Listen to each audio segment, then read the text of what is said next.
हमारे पिछले वीडियो में हमने कॉनकेव मिरर से बनी इमेजेस की कई प्रॉपर्टीज को देखा था। ये टेबल उन प्रॉपर्टीज को रिप्रेजेंट करता है। इमेज की प्रॉपर्टीज इस बात पर निर्भर करती हैं कि ऑब्जेक्ट को मिरर से दूर कहां रखा गया है। अगर आपको याद हो तो प्लेन मिरर्स के लिए ऐसा नहीं था। इमेज की प्रॉपर्टी सेम थी चाहे मिरर से ऑब्जेक्ट कितनी ही दूरी पर हो। लेकिन यह केस पिछले वीडियो जैसा नहीं है। इमेजेस की बस एक प्रॉपर्टी है जो हमने अब तक डिटरमिन नहीं की है, और वो है इमेज की पोजीशन। चलिए टेबल में एक और कॉलम ऐड करते हैं जो ऑब्जेक्ट की अलग अलग लोकेशंस पर इमेज की पोजीशन रिप्रेजेंट करेगा। जी हां, कॉनकेव मिरर द्वारा बनी इमेजेस की ये भी एक प्रॉपर्टी है। ये मिरर से ऑब्जेक्ट के डिस्टेंस के हिसाब से चेंज होगी। हमने इस बारे में आपको पिछले वीडियो में इसलिए नहीं बताया था क्योंकि इन पोजीशंस को रे डायग्राम्स द्वारा पता करना बहुत आसान है। रे डायग्राम्स की मदद से हम इमेज की पोजीशन या लोकेशन आसानी से पता कर सकते हैं।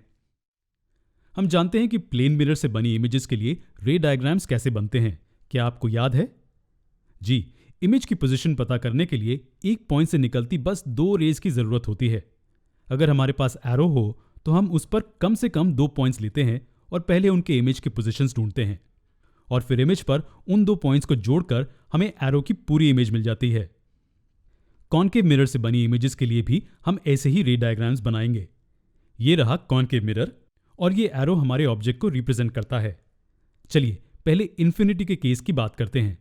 मान लीजिए कि एरो जो कि हमारा ऑब्जेक्ट है वो इन्फिनिटी पर है।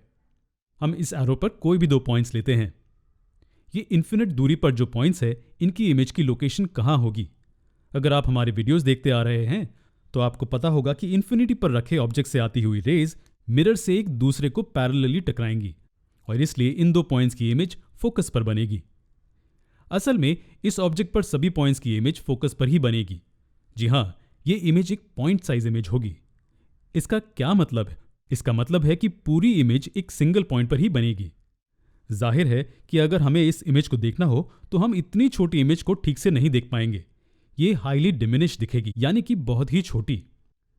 अब इस केस में सभी पैरेलल रेज प्रिंसिपल एक्सिस को भी पैरेलल हैं, लेकिन हर बार ऐसा नहीं होगा।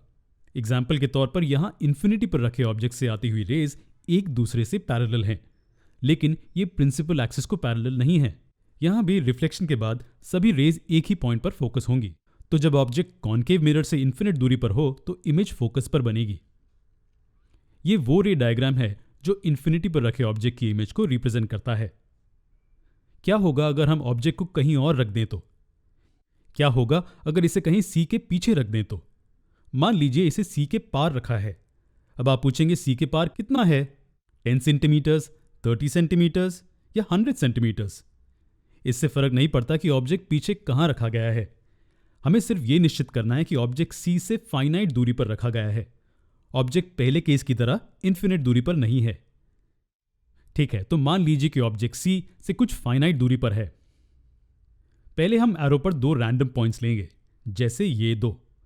अब हम इन पॉइंट्स की लोकेशन को ढूंढने की कोशिश करेंगे। हम ऊपर सबसे एक्सट्रीम वाले से शुरू करेंगे, जैसे कि हमने प्लेन मिरर के लिए किया था। हम कोई भी 2 रेज मिरर के इस पॉइंट से ले सकते हैं, लेकिन हम यही 2 रेज लेंगे, एक प्रिंसिपल एक्सिस से पैरेलल और दूसरी प्रिंसिपल फोकस से पास होती हुई। तो हमने यही 2 रेज क्यों चुनी? क्योंकि हम जानते हैं कि रेज जो प्रिंसिपल एक्सिस से पैरेलल होती हैं वो प्रिंसिपल फोकस पर मिलती हैं। हमने पहले के वीडियोस में देखा है कि जो रेज प्रिंसिपल फोकस से पास होती हैं वो कॉनकेव मिरर से रिफ्लेक्ट होकर प्रिंसिपल एक्सिस के पैरेलल ट्रैवल करती हैं। तो अब हम जानते हैं कि रिफ्लेक्शन के बाद ये रे प्रिंसिपल फोकस से पास होगी और ये रे प्रिंसिपल एक्सिस से पैरेलल ट्रैवल करेगी। अब हम क्या करेंगे? जी हां, हम ये 2 रिफ्लेक्टेड रेज को एक्सटेंड करेंगे जिस पॉइंट पर ये मिलेंगे, और जिस पॉइंट पर ये मिलेंगे वो इमेज की लोकेशन होगी। इस केस में ये ऑब्जेक्ट के इस पॉइंट की इमेज की लोकेशन होगी। इसी तरह हम एरो के दूसरे पॉइंट की इमेज की लोकेशन ढूंढेंगे। आखिर में हम इन 2 पॉइंट्स को जोड़ देंगे और हमें एरो की इमेज मिल जाएगी। अब इस इमेज को ध्यान से देखिए। क्या ये इमेज टेबल के अनुसार प्रॉपर्टीज को सैटिस्फाई करती है? खैर, अगर आप इमेज की साइज को देखें, ये ऑब्जेक्ट एरो से छोटी है, यानी कि इमेज एरो ऑब्जेक्ट एरो से छोटा है। हम कहेंगे कि इमेज डिमिनिश्ड है। और ये इमेज बहुत ही क्लियर है।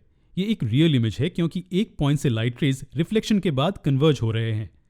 ये मिरर के उसी साइड पर बने हैं जिस साइड ऑब्जेक्ट है, और ये इन्वर्टेड या अपसाइड डाउन भी है। तो इमेज कहाँ बनी है? जी हाँ, ये F और C के बीच में कहीं बनी है। हम इसे टेबल में लिख देते हैं। तो जब ऑब्जेक्ट C के पार रखा जाएगा तो इमेज का रे डायग्राम ऐसा होगा। हम अगले वीडियो में इससे जुड़ी और चीजें सीखेंगे।